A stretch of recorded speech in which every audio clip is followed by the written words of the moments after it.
मैं बिल्कुल आपकी इस बात से अग्री करती हूँ सर कि भले ही एक बहुत लिमिटेड इम्पैक्ट भारत पर देखने को मिले, लेकिन अछूता कम से कम भारत नहीं रहेगा, क्योंकि 40% से 60% जेपी मॉर्गन ने मंदी आने की आशंका अमेरिकी और बाकी देशों के लिए जो पहले 40% हुआ करती थी वो 60% बढ़ा दी। आपने कहा कि क्योंकि हम 5th लार्जेस्ट इकोनॉमी है, ये बिल्कुल जाहिर है कि हमारी नींव को मजबूत करता है, लेकिन ओवरऑल हम देख रहे हैं कि इंटरनेशनली इकोनॉमीज पर किस तरीके का इम्पैक्ट उन देशों पर भी पड़ रहा है जो कि अपने आप में एक मजबूत इकोनॉमी है। ईशान, आपको लाते हुए, क्योंकि दुनिया भर के शेयर बाजारों में एक अनिश्चितता का दौर हमने देखा है। बार बार मैं डोनाल्ड ट्रंप की पॉलिसीज की इसीलिए बात कर रही हूं क्योंकि वो एक ऐलान करते हैं, शिगुफा छोड़ते हैं, फिर उसके बाद वो सेंटिमेंट्स ओवरऑल इंटरनेशनल मार्केट्स में रिफ्लेक्ट होने लगते हैं। जाहिर है कि एक लेमैन इन्वेस्टर जो है, क्योंकि अब मिडिल क्लास की अगर मैं बहुत सिंपल बात करूं तो मिडिल क्लास के पास बहुत सीमित पैसा है, उस सीमित पैसे से वो 4 पैसे और जोड़ के कमाना चाहता है, ये उसकी इच्छा है और इसमें कुछ गलत भी नहीं। लेकिन राहुल गांधी कह देते हैं कि भाई सिर्फ 1% लोग हैं जो शेयर मार्केट में इन्वेस्ट करते हैं, ये क्षेत्र आपके लिए है नहीं। मतलब हम कुछ अच्छा सोचना भी चाहें तो हमारे नेता हमारे जहन में एक ऐसा थॉट डालेंगे कि this is not for us, बाहर ही रहें तो ज्यादा अच्छा है। क्यों?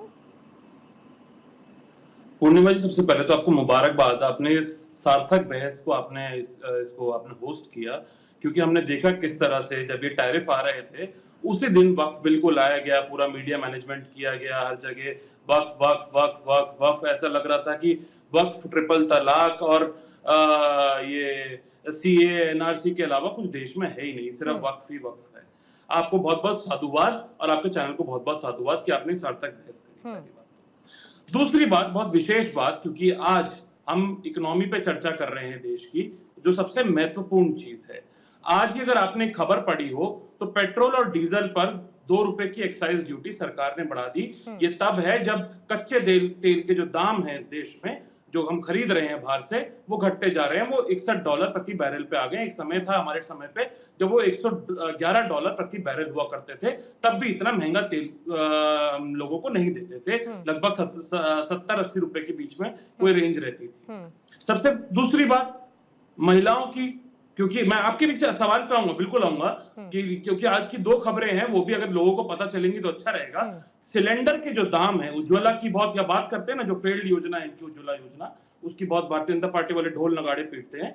उज्ज्वला योजना में जो सिलेंडर मिलता है उसके दाम आज 50 रुपए से सरकार ने बढ़ा दिए हैं। हमारे समय पे 400 रुपए का एक सिलेंडर हुआ करता था यूपीए के समय पे, जो आज की डेट में 1000 रुपए से ऊपर का 900 रुपए के आसपास का सिलेंडर देश में मिलने का काम हो रहा है। ये 2 चीजें फैक्ट मैं आपके सामने लाना चाहता हूं। दूसरी बात, आपने बोला डोनाल्ड ट्रंप इस तरह के शगुफा छोड़ते रहते हैं और इस तरह की टैरिफ बढ़ाते रहते हैं। देखिए, ऐसा हुआ है कि टैरिफ बढ़ने से क्या इफेक्ट पड़ेगा। हमारी जो कंपनियां हैं वो प्रोडक्ट बनाती है, मान लीजिए दवाइयां हैं, क्योंकि अभी दवाइयों पे भी डोनाल्ड ट्रंप साहब ने बोला है कि फार्मा सेक्टर पर भी अभी वो टैरिफ बढ़ाएंगे और टैरिफ लेकर आएंगे फार्मा सेक्टर पे, छूता नहीं रहेगा फार्मा सेक्टर भी। हम सबसे ज्यादा दवाइयां सप्लाई करते हैं, मान लीजिए अमेरिका को। उसके बाद अगर वहां पे दवाइयों के दाम बढ़ जाएंगे, जब टैरिफ बढ़ेंगे, 26% टैरिफ है, जो भी टैरिफ को दवाइयों पे लगाएंगे, दाम बढ़ेंगे, तो उसके बाद उस दवाई की जो डिमांड है वो अमेरिका में कम हो जाएगी। अमेरिका में डिमांड कम होगी, इसका मतलब कि जो हमारी मैन्युफैक्चरिंग है वो कम हो जाएगी भारत में। भारत में अगर मैन्युफैक्चरिंग कम होगी तो कोई कंपनी अपने प्रॉफिट के साथ खिलवाड़ तो करेगी नहीं। प्रॉफिट को ज्यादा से ज्यादा बढ़ाने के लिए और मैन्युफैक्चरिंग जब कम हो जाएगी तो उसमें जो लोगों की नौकरियां हैं उस पर सीधा सीधा असर पड़ेगा और जो हमारे देश के युवा हैं वो और बेरोजगार होते जाएंगे। पहली बात तो ये केवल एक शगुफा नहीं है, ये बहुत बड़ा कदम है डोनाल्ड ट्रंप साहब का, और जो कि दोस्त हैं प्रधानमंत्री जी के, मुझे नहीं मालूम किस तरह के दोस्त हैं। जब वो देश की बेइज्जती कर रहे होते तो हमारे प्रधानमंत्री जी शांत रहते हैं। दूसरी बात, आपने सबसे महत्वपूर्ण बात कि सरकार इस पे गहन चर्चा कर रही है आप आपस में।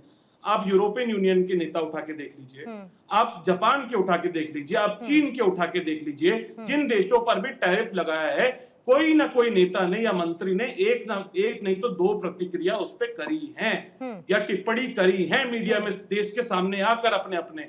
लेकिन हमारे देश में क्या है, हमारे वाणिज्य मंत्री भी चुप हैं, हमारे प्रधानमंत्री भी चुप हैं, हमारे जो वित्त मंत्री हैं निर्मला सीतारमण जी वो भी चुप हैं। उन्होंने बस एक प्रेस नोट जारी हो गया कि हम इस पे अभी देख रहे हैं, समझ रहे हैं कैसे आगे बढ़ना है। तो इस तरह की चीजें नहीं होनी चाहिए, देश के सामने आके सत्य बताना चाहिए। एक बहुत ही महत्वपूर्ण बात हमारे देश की, नहीं एक बहुत महत्वपूर्ण बात, जल्दी से पैनल में जीएसटी की, बोलिए, जीएसटी की और जो छोटे व्यापारी हैं उनकी बात बीच में आई थी। तो छोटे व्यापारियों का मैं एक डेटा आपको दे देता हूं। जो एमएसएमई क्षेत्र होता है, माइक्रो स्मॉल मीडियम जो क्षेत्र होता है, वो हमारे देश की रीढ़ की हड्डी है। ठीक है। और मैं हर चीज फैक्ट्स पे बात करता हूं, मैं कोई भी चीज अपने से फैब्रिकेट करके नहीं बोलता हूं। ये सरकारी डेटा है और ये राज्यसभा में रखा गया है एमओएस के द्वारा।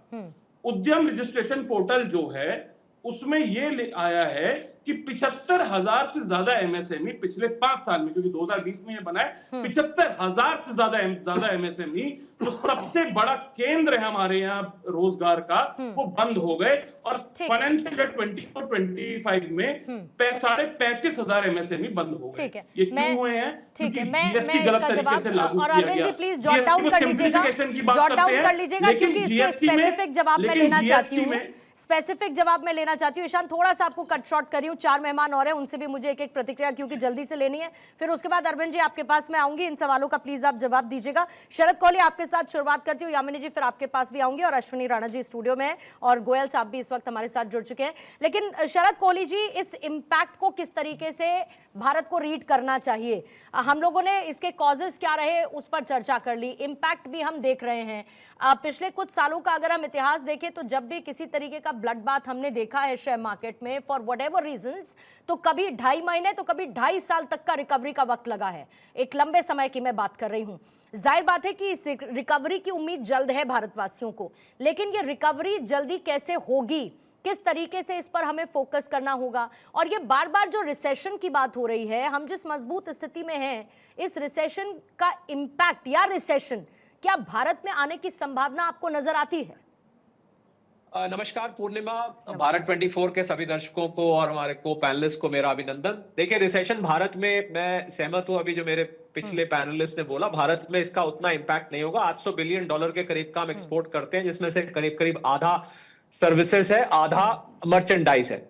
अगर आईटी कंपनीज, वहां पर अमेरिका में रिसेशन आता है तो थोड़ा बहुत आईटी कंपनीज में आपको कुछ नौकरियां जाती देख सकती है। पर मैं यह स्पष्ट करना चाहूंगा, अभी मेरे से पहले किसी पैनलिस्ट ने बोला कि भारत सरकार कुछ कर नहीं रही है, कुछ कर रही है। अभी भी जब हम बात कर रहे हैं तो कॉमर्स मिनिस्ट्री में एक्सपोर्टर्स के साथ मीटिंग चल रही है, जहां एक्सपोर्टर्स के साथ, देखिए अल्टीमेटली इससे एक्सपोर्टर्स असर होता है। ये जो टैरिफ सारा अनाउंसमेंट हुआ है, इससे एक्सपोर्ट असर होता है। तो सारी कंपनी एक्सपोर्ट नहीं करती है, जो कंपनी जिस सेक्टर में एक्सपोर्ट करती है उनसे बातचीत करी जा रही है। इसमें टेक्सटाइल क्षेत्र है, जेम्स एंड ज्वेलरी है, ऑटोमोटिव कंपोनेंट्स हैं, फार्मास्यूटिकल्स पे भी, क्योंकि पहले उन्होंने एग्जेम्प्ट किया था, अब वो लगाने की कह रहे हैं। लेकिन ट्रंप साहब ने अपने दिमाग से ये काम किया है। कल शाम को ट्रंप साहब गोल्फ खेलने चले गए और उसके बाद उन्होंने कैंडल लाइट डिनर किया, जहां $1 मिलियन की टिकट रखी गई। ट्रंप साहब का एक एजेंडा है, पर वो ट्रंप साहब ये भूल गए हैं कि सबसे पहले वो नुकसान अपने यहाँ पहुंचाएंगे, उसके बाद इसका नुकसान होगा बाकी की दुनिया पे, भारत पे भी। भारत दुनिया का एक हिस्सा, ऐसा तो नहीं सकता भारत इम्यून रहे, थोड़ा बहुत असर भारत पे होगा। पर भारत के सामने फायदा क्या है कि भारत, हमारी 60% इकोनॉमी पूर्णिमा कंजम्पशन से बनती है। यानी कि हम और आप जब जाके गुड्स एंड सर्विसेज खरीदते हैं तो उससे हमारी इकोनॉमी बनती है, तो हमारे ऊपर उसका लिमिटेड इंपैक्ट होगा। उदाहरण के तौर पे वियतनाम को मैं ले लूं, अभी मैं होके आया वहां पर। वियतनाम पूरी तरह से निर्भर है अमेरिका में जो टेक्सटाइल्स भेजता है और इलेक्ट्रॉनिक भेजता है, उनका तो वहां पर बेड़ा गर्क होना तय है। अगर ये डिसीजन 46% जो उनके ऊपर लगा है लग जाता है, तो उनकी तो अर्थव्यवस्था एक तरह से ठप हो जाएगी। इसके अलावा बांग्लादेश है, कंबोडिया है, बहुत सारी और अर्थव्यवस्थाएं।